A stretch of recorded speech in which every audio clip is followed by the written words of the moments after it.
ის რა თქმა უნდა, წარმოიდგინეთ, რომ აი ბიძინევანიშვილს ხო აი სრული კარტ-ბლანში აქვს, რაც მოაწყობს, იმას გააკეთებს სტრესინდანდვილეში. ანუ თუ სიტყვაზე მარჩიელობას აზრი არ აქვს. ხო, მარჩიელობას აზრი არ აქვს, იმიტომ რომ აი წარმოიდგინეთ ბირჟაზე რო თამაშობ და ნუ შენ რო არ იცი, თქვა ეროვნული ბანკი რა გადაწყვეტილებას მიიღებს და ვალუტის კურსი როგორ გაიზრდება. ხო, ვინც იცის ის ხომ მოგიგებს. ანუ წარმოიდგინეთ, აი უბრალოდ მე ვერ ხედავ მაგ მარჩიელობაში. მე იაგოს არგუმენტი მესმის, ძალიან რაციონალური არგუმენტია.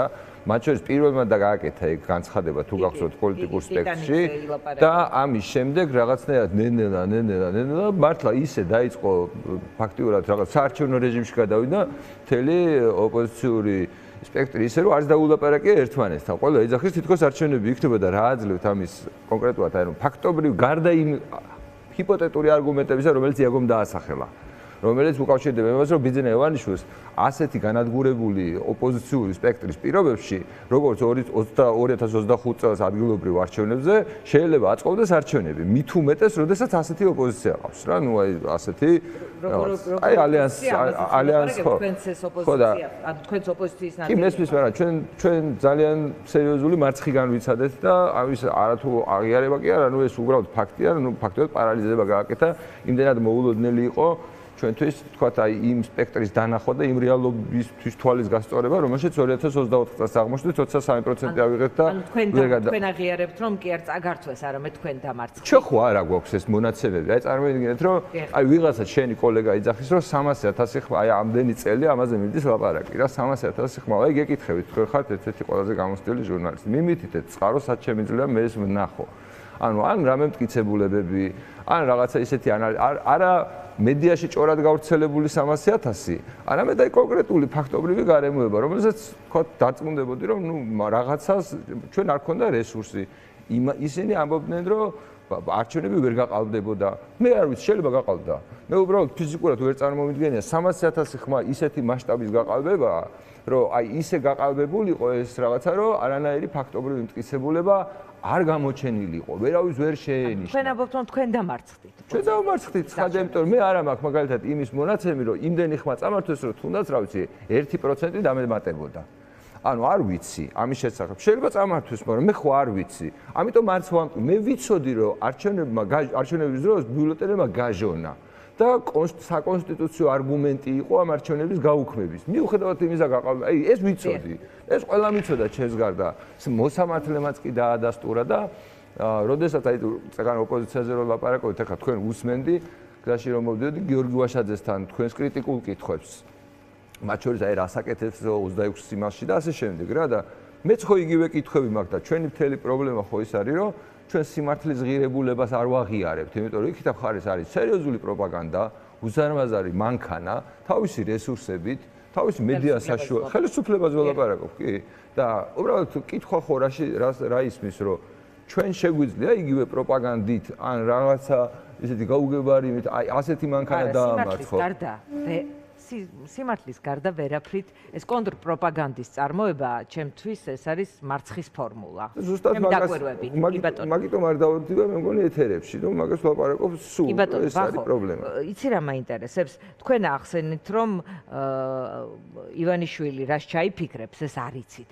თქვენი აზრით, ივანიშვილის საქართველოში პოლიტიკოსის ამოცანა, რომელსაც მისი დამარცხება უნდა, ეს არის საკუთარი პოლიტიკური გეგმის ქონა და მასზე მიყოლა, თუ რაღაც ივანიშვილზე დაკვირვება და რაღაც ფაზლის აწყობა, ეხლა ამ კონკრეტული მონაცემებით ის ვადამდელისკენ მიდის უფრო თუ კალენდარული არჩევნებისკენ და ასე შემდეგ. ანუ მისი პორტრეტის, პოლიტიკური პორტრეტის შესწავლა და ამაზე მორგება თუ საკუთარი ამოცანების დასახვა და მასზე მიყოლა. არ მინდა მივითვის, კი არ ვაღიარებთ ინტელექტუალურ საკუთრებას, მაგრამ აი სანდრო ხშირად ამბობს ხოლმე, მე მგონი თქვენ ეთერშიც ნათქვამი ექნება, მგონი თქვენ ეთერშიც მახსოვს, რომ საჯაროდ აქვს ბევრჯერ ნათქვამი რა, რომ ჩვენი მთელი პრობლემა არის ისტერიულ მდგომარეობაში ყოფნა. ანუ ისტერიულ მდგომარეობაში ყოფნა ნიშნავს იმას, რომ აი რა დროს სერიოზულ თემაზე ლაპარაკია, ხვალე რაღაცა ქვეყანა ინგრევა და ეხლა ჩვენ ყველანი უნდა გადავხვდეთ სადღაც. აი ამ მოლოდინის რეჟიმში, რაც მე პოლიტიკაში მოვედი, 10 წელია გადავწყვიტე რომ პოლიტიკური საქმეა დამეწყო, ხო? ამ 10 წლის განმავლობაში დაახლოებით სულ აი და რაც უფრო ბოლო წლები მოდის, ეს რეჟიმი კიდევ უფრო გამწვავებულია რა. ხო და ჩემი აზრით ეს არის ყველაზე როგორ გითხრათ ოპოზიციისთვის კონტრპროდუქტიული მდგომარეობა ერთის მხრივ, იმიტომ რომ ამ ხალხს არ შეუძლია რომ თუნდაც რაღაცა პერსპექტივაში დაინახოს თავისი საქმიანობა. რომ მაგალითად 2028 წლისთვის ვემზადებით ახლა არჩევნები, წამოდით რაზე ვლაპარაკობთ, აი რითი დავიწყოთ ხო საუბარი. 2028 წლამდე არის 2 წელიწადზე მეტი და რო დანიშნოს არჩევნები, აი რაზე კითხეთ, არის თვეებში, ხო? ესე იგი, ეს ხო აბსოლუტურად განსხვავებულ მოქმედების სტრატეგიას გულისხმობს. ანუ შენ ემზადები რაღაცა თვეებში არჩევნებისთვის, რომელიც შეიძლება დაინიშნოს, ეს ყველაფერს თავიდან დაანებო. აი სწორედ აქედან გამომდინარე, ივანიშვილის საქართველოში, ამიტომ მკითხეთ, იმიტომ რომ თქვენ თქვით ივანიშვილი რაღაც ეროვნული ბანკივით არ ვიცი რა როგორც იმას უზავს, რა ქვია, როგორც მაგალითად სიტყვაზე მე ხო არ ვიცი დასავლეთთან რა ურთიერთობებზე და რა პირობებზე თქვა შეიძლება დალაგება დაჭირდეს. გამზადებულია კოზირი, შეუძლია რომ არჩევნები ჩაატაროს. ანუ ყველაფერი მისთვის, აი რასაც იაგო ამბობდა, რომ სასარგებლო მდგომარეობა მომზადებულია. სასარგებლოა ახლა მისთვის გარემო, რომ აჩვენოს უფრო კარგი შედეგი ოცნება მიგრაციის 24-ში. არა, 24-ში კი არა, უბრალოდ მე არასოდეს არ ვლაპარაკობ ქართული ოცნება და რას ცუდად გააკეთებს ან რაღაცა. აი, მე ვლაპარაკობ იმაზე, რაც აი ჩემი უშუალო პრობლემაა, რომ ის ყოველდღე კოზირს გაძლევს სათამაშოს, აი ფასები იქნება, აგერ რაღაც სიძულვილის ენა იქნება. ყოველდღიურად ინიციატივა რაღაც. ის რო არის პინგ-პონგში არის ესეთი ტერმინი, რომ სატოპკე აგიწიაო რა. ანუ ყოველდღე სატოპკეს გიწევს და შენ ყოველდღე მაზავ ამას. ანუ იმის ნაცვლად, რომ აი ეს თითოეულ საკითხს სერიოზულად მიუდგე, ჩაავლო ხელი და ამისგან რაღაც პოლიტიკური ის მიიღო, იმიტომ რომ პოზიცია უნდა გქონდეს, აი სიმართლე უნდა გაინტერესებდეს, ხო? ანუ სულ სიმართლე გაინტერესებს, ეს იმას ნიშნავს, რომ შენ ლაპარაკზე უარს ვერ ამბობ. ანუ თუ ლაპარაკზე უარს ამბობ, შენ წინასწარ აცხადებ, რომ მე სიმართლის გარკვევა არ მაინტერესებს. აი პროპაგანდაზე რო ლაპარაკობდით, ხო? პროპაგანდით ვერ დაუპირისპირდები, მით უმეტეს, როცა შენეთი რესურსები უფრო ნაკლებია, ვიდრე შენი მოწინააღმდეგის. ხო და ანუ ამას ვაკეთებთ გესმით და აი მაგალითად ეს ალიანსი შეიქმნა როგორც ბოიკოტის ალიანსი. აი პირველი რაც გააკეთეს განცხადება ეს იყო ბოიკოტში, აი ბოიკოტზე ასე თქვათ რაღაცნაირად აბა ეხლა დროზე თქვითო ვინ აპირებთ მიიღოთ მონაწილეობა, ვინ არ აპირებთ გვარამია თქვა ცოტა ხნის წინ. ანუ თავარი გახსოვთ აი იმის წინ რა საარჩევნო პერიოდი რო იყო 25-ში ადგილობრივი არჩევნების წინ განვიხილავდით სამი ვერსიას. ერთი ვერსია იყო ყველას ბოიკოტი, რასაც რაღაცა აზრი ექნებოდა, მეორე იყო ყველას მონაწილეობა და ყველაზე ცუდი ვარიანტი იყო ვიღაცის მონაწილეობა და ვიღაც არ მონაწილეობა. და ყველაზე ცუდი არჩიეთ, ხო? აი შინაარსი ხო მაგალითად თავი რო დავანებოთ ძველ ისტორიებს, როგორ მთელი 100% ხელისუფლება დაუთმეს, მაშინ როცა 53%-იანი წილის ფლობას, მიუხედავად იმისა, რომ 53%-ით ის ყველაფერს გააკეთებდა, რასაც 100%-ით არ. რა თქმა უნდა, მაგრამ კითხვა ხო რა შეიძლება რომ. ნუ ის არის სრულად ახლა პარლამენტში, სადაც შეიძლება ყოფილიყო ცოტა რა თქმა უნდა, თქვენ ესეთერებში მე ხშირად მაინც გაკვირდებით და მომისმენია, რომ თქვენი სტუმრებიც კი ძალიან ხშირად ამბობენ, რომ კითხვა ელემენტარულად დასვა. 80 მილიონი რო ქონოდა ოპოზიციას, ეს 80 მილიონი მისთვის უკეთესი იქნებოდა თუ ანუ ეგ დღევანდელი მდგომარეობა ჯობია. და თუ არ ჯობია, ხო რაღაცა ხო პასუხისმგებლობა უნდა აიღოს, რომ 80 მილიონი არ აქვს ოპოზიციას. და ფაქტობრივად რა ვიცი, ადამიანები ინფრასტრუქტურა ისაქნეს, რა ქვია, ანუ შეცდომები, რომელსაც არასოდეს არ აღიარებ. აი რანაირად უნდა დაგიჯერო. აი წარმოიდგინე, ეხლა არის დიანა, მე ესე ვიტყოდი, რომ ორი შემოთავაზებაა, ხო, ერთი სტატუს კვო ქართული ოცნების და მეორე წარსულში დაბრუნება. იმიტომ რომ ერთადერთი ყველაზე კარგი შემთხვევაში მიდის ის, რომ მიხეილ სააკაშვილის დროს უკეთესი იყო. ანუ ის კი არა რომ მომავალში რა იქნება. ანუ მოდი რაღაც იმას კი დავანებოთ, რომ სადღაც უბრუნდებით. არამედ აი რა იქნება უკეთესი ხვალ და ამ წინადადებაზე ჩემთან კი არა. ეხლა ეს არის არჩევანი, ასე უყურებ. რა თქმა უნდა, ეს არის. ზუსტად ეგ დააყენეს ეხლა არჩევანი, იმიტომ რომ თქვენ ჩვეულებრივ ამომრჩეველს ხო ვერ დააჯერებთ ვერავითარ შემთხვევაში, რომ გიორგი ვაშაძეს მიხეილ სააკაშვილისგან განსხვავებული რამე უნდა, ამაზე თავს გადადებს, ისე დაუპირისპირდება მიხეილ სააკაშვილს, ის არ გააკეთებინოს. ანუ კი არ ვერჩი კაცო, ერთ ბლოკში იყვნენ კაცო ყველაფერი, მაგრამ 9 პარტია, აი ყველაფერი ტყუილზე როა რა აგებული, მაგას გულისხმობ, რომ აი რავი, მაგალითად რაღაცა ჩვეულებრივი ამომრჩევლისთვის ეს კონკრეტული ალიანსი არის მიხეილ სააკაშვილი, კონკრეტულად. მიხეილ სააკაშვილის ჯგუფია. ხო, მაგრამ ამ ალიანსს კი აქვს რა თქმა უნდა ეს თქვა ამბიცია რომ ალტერნატივა და 70% იქნება, მაგრამ მათ მიღმა ხომ ხართ პარტიები, რა შეგიძლიათ? მე პრობლემა არ აქვს. მე საქმე იმაშია რომ არის ორი დაჯგუფება, ხო? ანუ ორივეს უნდა ბელადი. ერთს რა ვიცი, მიშა უნდა ბელადათ, მეორეს უნდა ბიზნა. არ თანასწორობაა ჩვენი. ხო, აი, ხო, ეს ხო რაღაცაში უნდა გამოხატო. აი, მაგალითად, აი ფასებზე მიდის ამბავი, ხო? ანუ ცნობილია რომ ესეთი აი რაღაცა არის რომ ესეთი ცოდნაა რა პირველი კურსის სახელმძღვანელოში წერია რომ ფასი დგინდება ორი ადამიანის თავისუფალი გაცვლის შედეგად. ანუ სხვა ფასის დადგენის მთავრობას არ შეუძლია. ნებისმიერი ნაბიჯი რომელსაც მთავრობა გადადგავს არის ბაზრის დამახინჯება. ანუ არ გამოსვა წინასწარ იცი რომ მთავრობას წაგებული აქვს. აი წინასწარ იცი რა, ზუსტად იცი. და ანუ შენ ამ თემაზე ალიანსის შიგნითაც კი ორი პოზიცია გაქვს. და კაი გქონდეს ორი პოზიცია, ბაზარი არ არის, მაგრამ ანუ მოდი დაილაპარაკე მაინც, აი თქვენ ხო მეგობრები ხართ, თქვენ ხო შიგნით ხართ, წარმოიდგინეთ და მე რამ ბრიდავს, იცი? ანუ მე რამ კლავს ამ სიტუაციაში, რომ ის არ ამყავს, ისა პარტნიორი ვისთან ერთად თამაშობ. აი ხელისუფლება მე არ მაქვს იმის ამბიცია, რომ 51% მივიღებ. არ მაქვს, რაც არ უნდა აი. და წინასწარ მოთელოთ ვისთან ერთად შეიძლება გაიყოთ კარგ შემთხვევაში. მე ხომ როგორც მაგალითად მინდა რომ ქართული ოცნების ამორჩეულს ველაპარაკო, როცა იქ რუსთავი ვარზე მივდივარ, როცა იმედზე მივდივარ, მე ხომ მინდა რომ თქვენთანაც მოვიდე. და აქ თქვენთან უბრალოდ თქვენთან საუბარი ხო დასასიამოვნოა, მაგრამ ხო საკმარისი არ არის.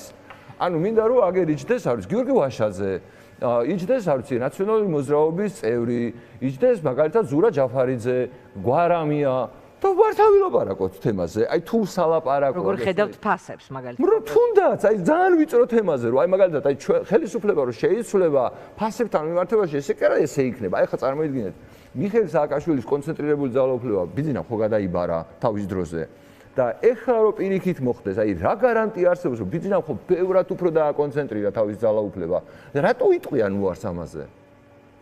ანუ კითხვა ამორჩეულს ხო გაუჩნდება რომ არა უბრალოდ წასულში დაბრუნებაა, არამედ აი ბევრად უფრო ტესტოსტერონზე შემჯდარი, ანუ ჰორმონებზე შემჯდარი წარსულზე დაბრუნებაა, იმიტომ რომ ეს ძალაუფლება ბიძინა ივანიშვილმა კიდევ უფრო დაავიწროა, საერთოდ აღარ არსებობენ ავტორიტეტები ამ საზოგადოებაში. ანუ მაინც არჩევანი დადის ბიძინა თუ მიშა თუ ბელადებზე დადის, ანუ არის ვართ პარტია, წარმოიდგინეთ, ჩვენ ვართ პარტია, წარუმატებელი იმის გამო რომ ჩვენ უთხარით ხო თქვენ ცხოვრებაზე თქვენ უნდა იყოს პასუხისმგებლობა, თქვენი სხეული თქვენ გეკუთვნის, აი ყველაზე მაგარი მაგალითი ამის წერო თქვენი სხეული თქვენ არა ჩვენი სხეული ჩვენ არ გვეკუთვნის, ჩვენ რა შუაში ვართ, ვიღაცამ უნდა მოგხედოს, მოგვიაროს.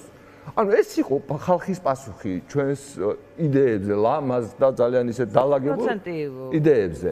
ხო და არა, ცუდზე არ არის. მე იმას ვიძახი რომ იმისთვის რომ ეს 3% გახდეს, არ ვიცი, 7%, 10%, მე მჭირდება რომ პოლიტიკოსებთან ვისაუბრო და თუ პოლიტიკოსები ანუ წინასწარ ცხადებენ ლაპარაკზე უარს, ეს ხალხი ხო პოლიტიკოსი აღარ არის. ხო, ნახეთ, ერთ კონკრეტულ არჩევნებზე თბილისში ჰქონდათ მარტო 9%. ანუ ისეთი სტარტი იყო, რომ თქვენ პარტიას ჰქონდა სერიოზული ნელ-ნელა გარღვევის და მესამე დღეს რაც მოხდა, პარტია დაიშალა. ანუ არავინ არ ააშენა. რა გავაკეთო? მე ხო მაღაზიას თანახმა ვარ, დიანა რომ არავინ არაფერი არ ააშენა ამ ქვეყანაში პოლიტიკური ცხოვრება. აი ზურა ჯაფარიძეს, აი რაღაც 5 წლის წინ მოხდა, 6 წლის წინ მოხდა ეგ ამბავი. 20-ში. 20-ში 6 წელი გავიდა. 6 წელი ვიძახი რომ ანუ ხო უბრალოდ ილანძღებოდნენ მეორე მხარეს, მაგრამ მოდი და ეს საჯაროდ დავილაპარაკოთ. თო აი კითხვები ხო არსებობს, აი რატომ მიიღე ეს გადაწყვეტილება? ეხლა რო თქვენ მეუბნებით, აი მე ვგრძნობ უზომო პასუხისმგებლობას, რომ ანუ რაღაცა ისეთ თამაში შევედი, რაღაც გარღვევა იყო, მაგრამ ხო და წარმოიდგინეთ, რომ ამან ეს კაცი ამ კაცმა ეს გააკეთა. ასეთი გარღვევა ქონდა ჩემი აზრით ახალს 20-24 წლის არჩევნებში. ხო, მაგრამ რაღაცების ხარჯზე ჩვენ ეს გავაკეთეთ უფულოდ. ჩვენ გავაკეთეთ უფულოდ. არა, გარღვევა იყო და არა, მოიცადე, როცა 40 რასაც ლაპარაკობენ, ხო, ხსნებით, ანუ წარმოიდგინე, იგივე კამპანიაში არის ზურა ჯაფარიძე. პირველი ზურა ჯაფარიძე იყო, რომელმაც ნაციონალური მოძრაობიდან წამოვიდა. მერე ეს ყველანი წამოვიდნენ სხვადასხვა დროს ნაციონალური მოძრაობიდან. ანუ როგორ არ ჩდება ეჭვები ამ ყველაფერთან დაკავშირებით, რომ როგორ შეიძლება ამ თუ დიქტატურა გვაქვს თუ ავსეთი ავტორიტარიზმია. კი, მეც დამისვამს. ფათაშორის პარამია იყო, როცა საპატიმროდა გამოვიდა, მეორე ეჭვი ხო პასუხი არ მოგვისმენია.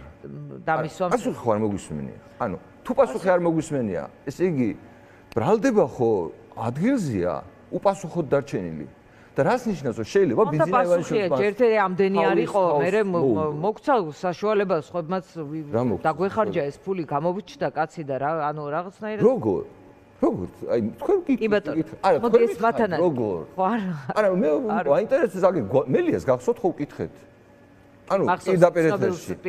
ცნობილ საზმაოს ეთერში ხო ვკითხეთ და ხო გახსოვთ რა კომედიით დამთავრდა? ეხლა დღევანდელ ინიციატივაზეც მინდა კითხოთ. მდინარაძე გამოვიდა რაღაც მორიგი ინიციატივა. თქვენ თქვით რომ ასეთ მორიგ ისტერიკაზე ვერ მივხვდი, უნდა გაატაროს პარტიამ და თავის დღის წესრიგს მიყვეს თუ პირიქით ჩაიჭიროს და კონკრეტულ თემებში შევიდეს. ეხლა საუბრობთ. რა თქმა უნდა, ანუ ჯერ უნდა ქონდეს ზოგადი პოზიცია. გასიტყვით დღევანდელ ინიციატივას. და მე ნებისმიერი ესეთი შესაძლებლობა, რომელსაც ქართული ოცნება გააძლევს.